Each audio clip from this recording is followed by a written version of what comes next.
এর আগের দিন আমরা যে টুইটার ক্যাম্পেইন করেছিলাম সেটা একটা বিশাল সফলতা লাভ করেছে। তার কারণ এসএসসি রিসেন্ট ইয়ার্সে আমি তো দেখিনি যে এত তাড়াতাড়ি ফাইনাল মার্কস আর ফাইনাল অ্যান্সার কি দিয়ে দেওয়া। তো যেন ন্যাশনাল মিডিয়াতে নিউজও হয়েছিল, সেটা আমি শেয়ারও করেছিলাম। তো এটা একটা ভালো তো এফোর্ট, মানে কী বলে, আমরা যে এফোর্টটা দিয়েছিলাম তার একটা ফলাফল আমরা পেয়েছি। তো কি হয়েছে, কেন এই রকম চারপাশে হাহাকার, কী ব্যাপারটা হয়েছে, সেটাই পুরো ভিডিওতে আমি তোমাদেরকে বোঝানোর চেষ্টা করব। তো ফার্স্ট যেটা আমরা দেখতে পাচ্ছি সেটা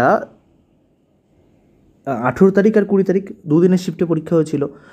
আমাদের যে মানে মেন যে কী বলে মেন 4টে সাবজেক্ট মেনটা, তো সেখানে টোটাল 9টা কোশ্চেন 18 তারিখে আর 20 তারিখে টোটাল 10টা কোশ্চেনকে এসএসসি বলেছে যে এই কোশ্চেনগুলো বোনাস মার্কস সবাইকে দেওয়া হবে, বা অ্যান্সার চেঞ্জ হয়েছে, এই রকম হয়েছে, মানে রং কোশ্চেন বলা হয়েছে। অ্যান্সার চেঞ্জ হয়েছে সেগুলো তো আলাদা আসছেই, এবং এইগুলোকে রং বলা হয়েছে। তার মানে টোটাল 19টা কোশ্চেন, দুটো শিফট আপনাদের বানাতে দিয়েছে। এই দুটো শিফটের আপনি যদি 19টা কোশ্চেন রং করে ফেলেন, তাহলে তো মানে কোশ্চেন বানানোর কোনো অধিকারই নেই। এই টেন্ডার কে মানে কী করে ভরে জানি না। তো মানে আমি যদি এখানে টেন্ডার ভরি, মানে আমাকে যদি বানাতে বলে, আমি এর চেয়ে কম ভুলে বানিয়ে দেবো, অনেক কম টাকায় বানিয়ে দেবো। হায়েস্ট এখনও অবধি আমার যা দেখা 20, সবচেয়ে মানে মার্কস কমেছে 24 আর মার্কস বেড়েছে 34। এটা আমি নর্মালাইজেশনের কথা বলছি, বোনাস মার্কস কিন্তু না, কারণ বোনাস ধরলে 247 থেকে 291ও হয়েছে, এরকম মার্কসও হয়েছে, মানে প্রায় 47 45-এর কাছাকাছি মার্কসও বেড়েছে দুটো ধরে। তো সেটার কথা বলছি না, বোনাস আর মানে শুধু নর্মালাইজেশনে কিন্তু 30-34 নাম্বার মানে আমি বাড়তে দেখছি, এবং একইভাবে 24 নাম্বার কমতেও দেখছি। অনেকে ফার্স্ট এটা ভাবছে, সবাই আগে ভাবতো যে, অনেকেই আমি দেখছি বারবার আমাকে জিজ্ঞাসা করছে নর্মালাইজেশনে মার্কস কমে কিনা। তো সবাই ভাবতো যে নর্মালাইজেশনে হয়তো মার্কস বাড়েও, তো কথা হচ্ছে না, নর্মালাইজেশনে মার্কস কিন্তু কমেও। আসলে একটা স্যাচুরেশন পয়েন্ট, মানে একটা কী পয়েন্ট নামটা আমি ভুলে গেছি, এরকম একটা পয়েন্ট হয়।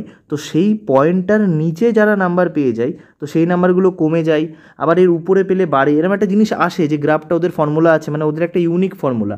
আবার একইভাবে যেটা হয়, ইজি শিফট হয়ে গেলে, মানে হার্ড শিফট হলে যে হয়, তুমি যত কম পাবে তত তোমার বেশি বাড়বে, তুমি যত বেশি পাবে তত কম বাড়বে। তার মানে খুব যে কম বেশি তা না, মানে দেখা গেল কেউ 320 পেলো আর কেউ 310 পেলো, তো এর এখানে 15 বেড়ে 335 হবে, এর সেখানটাই 17 বেড়ে 327 হবে। এই রকম জিনিসগুলো হার্ড শিফটে দেখা যায়। আর ইজি শিফটে দেখা যায় যে তুমি যত বেশি কম পাবে না, তোমার নাম্বারটা তত বেশি কমে যাবে। তো এই জিনিসগুলো দেখা যায়, এটা যে ফর্মুলা আছে এসএসসির বলা, সেই ফর্মুলাতেই পুরোপুরি কাজ করে। তার একটা গ্রাফ যদি বানানো যায় যে কত নাম্বারে কত কমেছে, তাহলে এই গ্রাফটা থেকে পুরোপুরি এটা বোঝা যায়। তো দেখো, 2025-এর জন্য যারা প্রিপারেশান নিচ্ছ তাদের জন্য নতুন বই তো লাগবেই।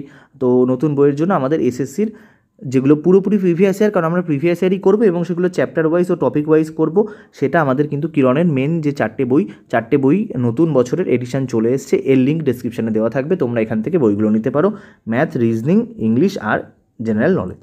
ওকে, দেখো এবার যদি আমরা কতগুলো ভেরিফাইড মার্কস আমি দেখাই, চারদিকে অনেক কিছু ঘুরে বেড়াচ্ছে, সমস্ত যে সঠিক হবে তার কোনো গ্যারেন্টি নেই। ভেরিফাইড হচ্ছে 20 তারিখের শিফটে 334 পেয়েছিল, কমে হয়ে গেছে 324, 326 পেয়েছিল, কমে হয়েছে 318, 322 পেয়েছিল 17, 315 হয়েছিল 310। তাহলে এভাবে দেখতে পাচ্ছি যত কমের দিকে যাচ্ছে মার্কসটাও একটু কম কমছে। তো এরকম একটা জিনিস দেখা গেছে 20 তারিখে। 18 তারিখের শিফটে ঠিক উল্টো হবে, যে যত বেশি পেয়েছে তার নাম্বারটা ততটা বেড়ে গেছে। তো এটা আগে উল্টো হতো, এবার কী হয়েছে, মানে একটা যে ফর্মুলাটা আছে এই ফর্মুলাটা শুধুমাত্র তারাই জানে, আর কেউ এই ফর্মুলাটা জানে না। তো এইখানে দেখো 325 ছিল, 50 হয়েছে, 27 পেলে তার 54 হয়েছে, 299 থেকে 27 হয়েছে। এখানে দেখো 28 নাম্বার বেড়েছে, এখানে 25 নাম্বার বেড়েছে, এখানেও 27 প্রায় বেড়েছে। 322-23 থেকে 349-এ গেছে, মানে এরপরে পয়েন্ট আছে, তো সেইখানে পয়েন্টে খেলাটা হয়ে গেছে। তো এইরকম দেখতে পাচ্ছ, এদিকে প্রায় 20-25 করে সবার বাড়ছে, 20-25 করে সবার বাড়ছে। আবার এই শিফটে অনেকে 21, অনেকের 20 করে কমেও কিন্তু গেছে। তো এটা পুরোপুরি তোমরা নিজেদের মার্কস চেক করেই বুঝতে পেরে গেছো এই জিনিসটা ঘটেছে। তো এটা কিন্তু নর্মালাইজেশনের যে ফর্মুলা আছে সেই ফর্মুলা দিয়েই হয়েছে, তার সঙ্গে বোনাস মার্কসও আছে। এবার সবচেয়ে যেটা বাজে লাগে সেইটা এভারেজ অফ ফার্স্ট 92 ইভেন, এইখানে ভুল করা হয়েছে। তার কারণ মানে যে কোশ্চেন বানাচ্ছে কি জানাই না, যেখানে আমাকে ন্যাচারাল নাম্বার বা হোল নাম্বারের একটা কিছু উল্লেখ করতে হবে, আর যদি উল্লেখ নাও করে দিল তাও এটাতে কেন বুঝতে পারলাম না দিল।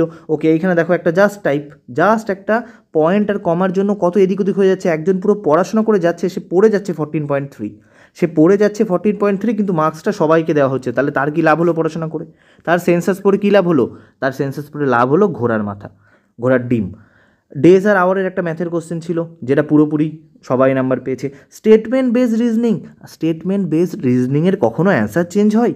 এটার অ্যান্সার চেঞ্জ হচ্ছে, এটার অ্যান্সারে মার্কস সবাইকে দিচ্ছে তা না, স্টেটমেন্ট বেস যে রিজনিং আছে তার অ্যান্সারটা চেঞ্জ করে দিয়েছে। মানে এইটা নিয়ে লোকে এমনিই কনফিউজ থাকে।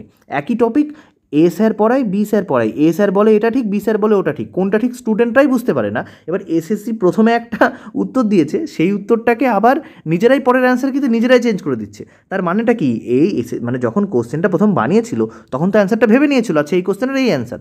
পরে যখন লোকে বললো না তোমার কোশ্চেনের অ্যান্সারই না, তখন নিজেই বদলে নিয়ে নিজেই অ্যান্সার সব পাল্টে নিল। তার মানে নিজেরাই কনফিউজ স্টেটমেন্ট বেস রিজনিং নিয়ে। তাহলে যে স্টুডেন্ট তারা তো আরও বেশি কনফিউশনে চলে যাবে, পরের বার তো সে হাতই লাগাবে না কোশ্চেনে। তো এই রং কোশ্চেনগুলো করায় অসুবিধা কী হচ্ছে, যারা এই কোশ্চেনগুলো করতে গিয়ে টাইম নষ্ট হচ্ছে তাদের সেই টাইমের মূল্যটা কে দেবে?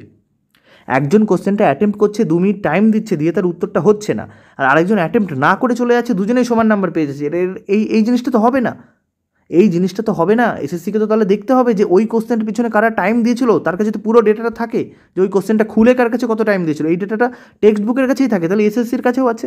তো তাদেরকে তো আরও বোনাস মার্কস দেওয়া উচিত, কারণ এটা এসএসসি নিজের দোষ। ওকে, তো এবার লাস্ট জিনিস যে কেস নিয়ে হচ্ছে, দেখো আমি কেসের কোনো এগেনস্টে না, আমার এবছর সিলেকশনও হয়নি যে কেস হয়ে গেলে আমার কোনো ক্ষতি হয়ে যাবে, আমার পার্সোনাল কোনো লাভও নেই, কেস হলে কোনো লসও নেই। তো আমি তোমাদের যে জিনিসটা বলছি, একবার আমি বলেওছিলাম যে দেখো এসএসসি যা জানিয়ে দিল এরপরে কেস করে কিছু আলটিমেটলি হবে না, কারণ এসএসসির যে কোশ্চেনগুলোতে চেঞ্জ করেছে ওটাও নিজের হাতে আছে। এসএসসির যে নর্মালাইজেশনের ফর্মুলা সেটাও এসএসসির নিজের, তো নর্মালাইজেশনের ফর্মুলাতে কেউ হস্তক্ষেপ করতে পারবে না। এবার তারপরে যে কেস হলে হোক, সেখানে যদি কিছু ভালো আসে তো ভালো, তবে আমার যেটা মনে হয় ব্যক্তিগতভাবে কিছু হবে না। এসএসসি যেইতেও কিন্তু 10টা 12টা প্রায় 15-16টা মনে হয় কোশ্চেন চেঞ্জ হয়ে গেছে, যেইকে আমি অত ভালো করে ফলো করি না এবছরই, তবে প্রায় 15 থেকে 16টা কোশ্চেনের অ্যান্সার চেঞ্জ হয়েছে, যেটা আরও বেশি লেভেলের। এবার ওখানে যেহেতু কম লোকে এক্সাম দেয় তাই জন্য এই প্রোটেস্টটা ওখানে হয়নি। সিজিএল 2019 তোমরা তো জানো না, সিজিএল 2019-এ কী হয়েছিল জানো? 200-তে 200 পেয়েও সিলেকশন হয়নি। তখন অঙ্ক এরকম আসতো না, অঙ্ক 200 আসতো, ইংলিশ 200 আসতো, 200-তে 200 পেয়েও সিলেকশন হয়নি। সেখানে লোকের পিপল গট -65, একজন -65 -30 এরকম করে মাইনাসে নাম্বার এসেছিল লোকের।